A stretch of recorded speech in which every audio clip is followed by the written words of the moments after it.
सिर्फ एक फैसले ने दुनिया को तबाही के मुहाने से वापस खींच लिया। क्या पश्चिम एशिया में महायुद्ध फिलहाल टल गया है? सवाल यही है। नमस्कार, आप देखना शुरू कर चुके हैं न्यूज़ 18 का डिजिटल प्लेटफॉर्म और मैं हूं आपके साथ सृष्टि शेखर। जरा सोचिए, कुछ ही घंटों में मिसाइलें दागी जाने वाली हो और दुनिया के सबसे अहम तेल मार्ग बंद होने की कगार पर हो। खाड़ी के देशों में हाई अलर्ट लगा हो और पूरी दुनिया की निगाहें सिर्फ एक फैसले पर टिकी हो। ऐसी ही कुछ स्थिति उस समय बन गई जब रिपोर्ट सामने आई कि अमेरिका और इजराइल ईरान के ऊर्जा ठिकानों पर बड़े सैन्य हमले की तैयारी कर रहे हैं। लेकिन तभी एक ऐसा मोड़ आया जिसने पूरे पश्चिम एशिया को राहत की सांस लेने का मौका दिया। रिपोर्ट्स के मुताबिक अमेरिकी राष्ट्रपति डोनाल्ड ट्रंप ने फिलहाल सैन्य कार्रवाई टालने का फैसला किया है। सवाल यह है कि आखिर आखिरी समय पर ऐसा क्या हुआ कि हमला रुक गया? क्या ईरान की कड़ी चेतावनी असर कर गई? क्या सऊदी अरब के पर्दे के पीछे बड़ी कूटनीतिक भूमिका निभाई? और सबसे बड़ा सवाल, क्या युद्ध सचमुच में टल गया या ये सिर्फ तूफान से पहले की शांति है? तो आइए इस कहानी को पूरे विस्तार से समझते हैं।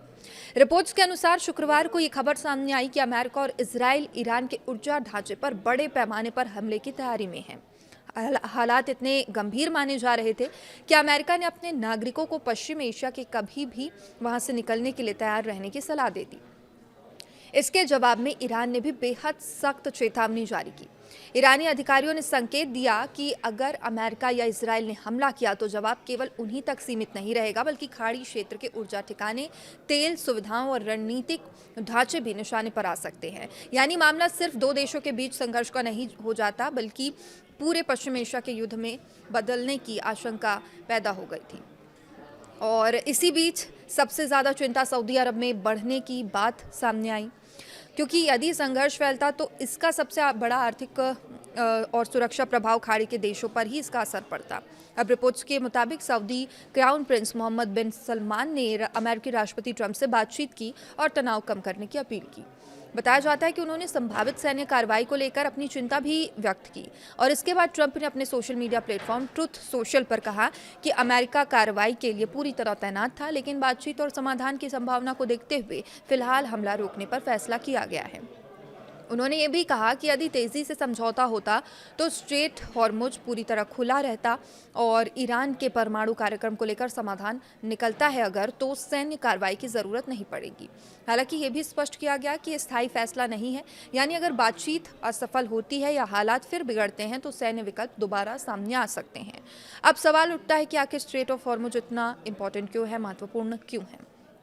दुनिया के समुद्री तेल व्यापार का बड़ा हिस्सा इसी सकरे जलमार्ग से होकर गुजरता है। खाड़ी के कई बड़े देश, उत्पादक देशों का निर्यात इसी रास्ते पर निर्भर करता है और यदि यहाँ आवाजाही बाधित होती है तो पूरी दुनिया में तेल की सप्लाई प्रभावित हो सकती है। रिपोर्ट्स में यह भी कहा गया कि क्षेत्रीय तनाव बढ़ने के बाद हॉर्मुज में जहाजों की सुरक्षा को लेकर चिंताएं बढ़ गई है, जिससे वैश्विक ऊर्जा बाजार पर दबाव देखने को मिला है। हालांकि सऊदी अरब के पास एक रणनीतिक विकल्प मौजूद है और इसके पास पर्शियन गल्फ और लाल सागर दोनों एक तक पहुंचे हैं। ऐसे में वो अपनी ईस्ट वेस्ट पाइपलाइन के जरिए तेल को यानबू बंदरगाह तक पहुंचाकर लाल सागर के रास्ते निर्यात जारी रख सकता है। लेकिन ये विकल्प भी पूरी तरह जोखिम से मुक्त नहीं माना जा रहा, क्योंकि लाल सागर और बाब अल मंदेब क्षेत्र में ईरान समर्थित हूती विद्रोहियों को गतिविधियां पहले से अंतर्राष्ट्रीय चिंता का विषय रही है। यदि क्षेत्रीय युद्ध बढ़ता है तो समुद्री व्यापार के इस वैकल्पिक मार्ग पर भी खतरा बढ़ सकता है। यही कारण माना जा रहा है कि सऊदी अरब किसी बड़े सैन्य संघर्ष से बचना चाहता है। इस पूरे घटनाक्रम का असर वैश्विक बाजारों पर भी दिखाई दिया। ऊर्जा आपूर्ति को लेकर बड़ी अनिश्चितता ने तेल की कीमतों पर दबाव डाला और निवेशकों की चिंता बढ़ाई। विशेषज्ञों का मानना है कि यदि पश्चिम एशिया में व्यापक युद्ध छिड़ता है तो इसका असर केवल तेल बाजार तक सीमित नहीं रहेगा।